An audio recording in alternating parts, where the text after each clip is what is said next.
بسم اللہ الرحمن الرحیم. Dear students, mister Muhammad Yusuf advocate is here. آج ہم ڈسکس کریں گے دعویٰ تنسیخ نکاح. تو اسٹوڈنٹس, سب سے پہلے تو آپ ذہن میں یہ چیز رکھیں کہ عدالت کا نام جو ہے وہ آپ نے لکھنا ہے. بعدالت جناب فیملی کورٹ سینئر سول جج صاحب, جو شہر ہوگا وہاں پہ آپ اس شہر کو مینشن کر دیں گے جہاں پہ مدعیہ جو ہے وہ ریزائڈ کرتی ہے. تو نیکسٹ اسٹیپ ہمارا آتا ہے کہ ہم مدعیہ کا نام لکھتے ہیں, دختر جو بھی اس کی دختر ہے وہ اس کا نام لکھتے ہیں, اس کی قوم لکھتے ہیں, سکنہ یعنی اس کا پورا ایڈریس لکھتے ہیں, اور پھر اس لائن کے ختم ہونے کے اینڈ پہ جا کے بریکٹ کے اندر مدعیہ لکھ دیتے ہیں. بنا کس کے خلاف ہو رہا ہے؟ ظاہری بات ہے مدعا لے ہے. مدعا لے اور اس کا والد کا نام, اس کی قوم اور اس کا ایڈریس, اور یہاں پہ بریکٹ کے اندر جا کے آپ مدعا لے لکھ دیتے ہیں. نیکسٹ اسٹیپ ہمارا آتا ہے دعویٰ تنسیخ نکاح, جس کو ہم انڈر لائن کر دیتے ہیں. چونکہ مدعیہ جو ہے یہ کیس کر رہی ہے, تو مدعیہ یہاں پہ لکھے گی کہ مدعیہ حسب ذیل عرض گزار ہے, یا مدعیہ حسب ذیل عرض پرداز ہے, یا مدعیہ حسب ذیل عرض کرتی ہے. اب زمن جو ہے وہ ہمارا پہلا سٹارٹ ہوتا ہے. ڈیئر اسٹوڈنٹس, یاد رکھیں کہ دعویٰ تنسیخ نکاح ہو, حق مہر کا ہو, نان نفقہ کا ہو, یا خیار البلوغ کا ہو, کوئی بھی جو ہے وہ مدعیہ کی طرف سے ایسا دعویٰ ہوتا ہے, تو یہ لائن جو ہے یہ مسٹ آپ نے اس کو مینشن کرنا ہوتا ہے.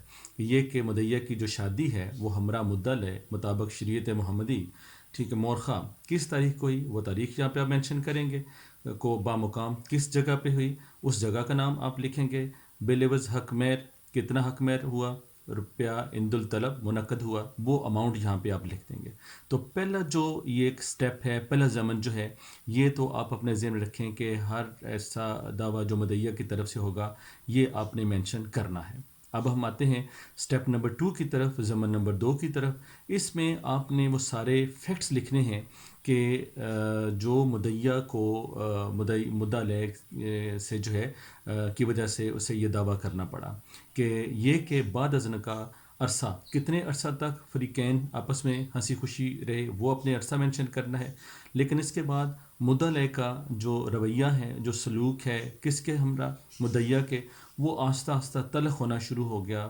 وہ اس کے ساتھ جو ہے وہ مار پیٹ اس کو کرتا, معمولی باتوں پہ مدعیہ کو مارنا پیٹنا اس کا روز کا معمول بن گیا. اس کو زد و کوب کرنا, لان تان کرنا, تانا زنی کرنا, یہ سارے فیکٹس آپ نمبر 2 کے اندر مینشن کر کے تو پھر آپ لکھیں گے بالآخر مورخہ کس تاریخ کو وہ مدعا لے نے مدعیہ کو مار پیٹ کر کے گھر سے جو ہے وہ نکال دیا.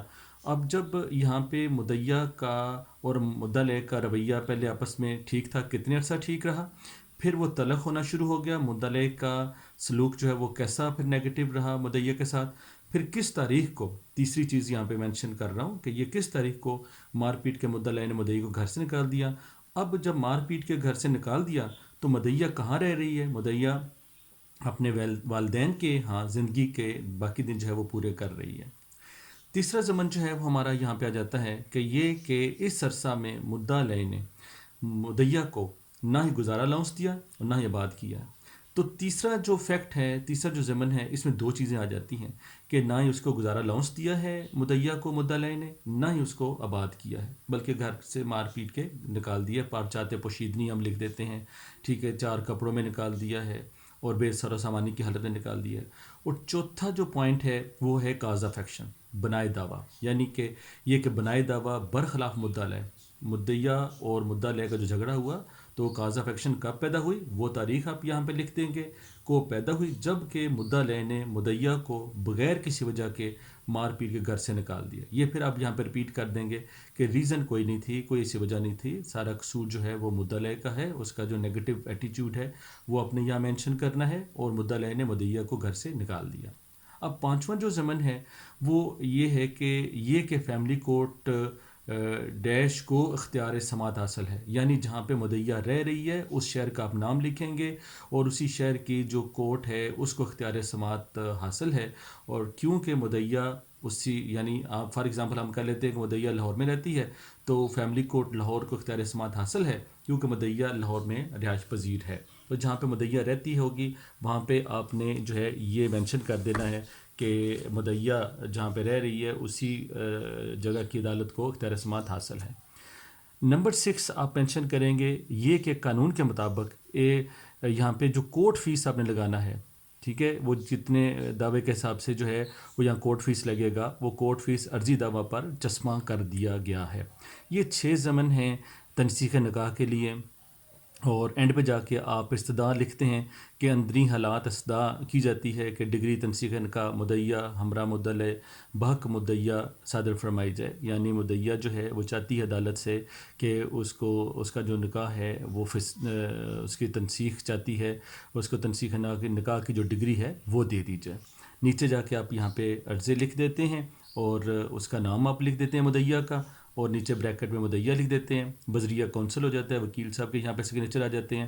پھر ایک سائڈ پہ آپ تصدیق لکھ دیتے ہیں کہ مراتب بالا 1 تا 3 جو ہے وہ میرے علم سے، یعنی جو اپنے فیکٹس بیان کیے ہوتے ہیں وہ آپ کے علم سے ہوتے ہیں، اور بقیہ جو 4 تا 6 ہیں وہ میرے یقین سے، جو قانونی ہیں، اختیار سماعت کا اور کورٹ فیس کا، ٹھیک ہے، یہ اور جو ہے یہ قانونی جو ہیں یہ فیکٹس، یہ آپ لکھتے ہیں کہ میرے یقین سے درست ہیں۔ تصدیق کہاں پہ ہوئی، بامقام آپ اس جگہ کا نام لکھ دیتے ہیں، اور آج مورخہ آپ یہاں پہ تاریخ لکھ دیتے ہیں۔ تو انشاءاللہ باقی ویڈیوز کے اندر بھی جو اس طرح سے اخیار البلوغ کا ہے، حق مہر کا ہے، نان و نفقہ کا ہے، یہ بھی آپ دیکھیں گے کہ ان کے اندر بہت سارے ضمنات جو ہیں وہ سملر ہوتے ہیں، جسٹ ایک آدھ جو ہے وہ جو ضمن ہے وہ تبدیل ہوتا ہے۔ تو امید ہے کہ آپ کو یہ ویڈیو پسند آئی ہوگی۔ انشاءاللہ نیکسٹ ویڈیو میں کسی نئے ٹاپک کے ساتھ آپ کی خدمت میں حاضر ہوں گے۔ Thank you very much.